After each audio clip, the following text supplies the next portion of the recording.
ওই দিন সন্ধেবেলায় আমি আর বোন মিলে বেরিয়ে পড়েছিলাম ঘুরতে। আর দেখো বোন হচ্ছে পার্কিং লট থেকে গাড়িটা বার করছে। প্রথমে ভি-মার্টে গেলাম, কিছু ড্রেস দেখলাম, তারপরে আবার বেরিয়ে পড়েছিলাম। তো কোথায় যাচ্ছি না যাচ্ছি সবই তোমাদের সঙ্গে শেয়ার করেছি। তো দেখো কোথায় যাচ্ছি বলো তো, ঘরেতে খাবার দাবার খেয়ে আমাদের হয়নি। আমরা এখন যাচ্ছি বর্ধমানেরই উল্লাস বলে একটা জায়গা আছে, ওখানে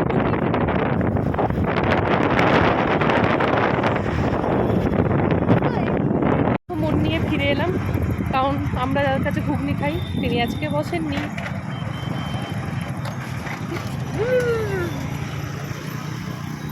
চলো আর কি করবো, ওই জন্য বুনি উল্টো পাল্টা করে গাড়ি চালাচ্ছে। যা যাক। না এখানে ঘুগনি না পেলে কি হবে, পেটুক মানুষদের খাওয়া কি কখনো আটকে থাকে? তাই অগত্যা ফুচকাকেই ভরসা করে খেয়ে দিয়ে আমরা বাড়ি চলে এলাম।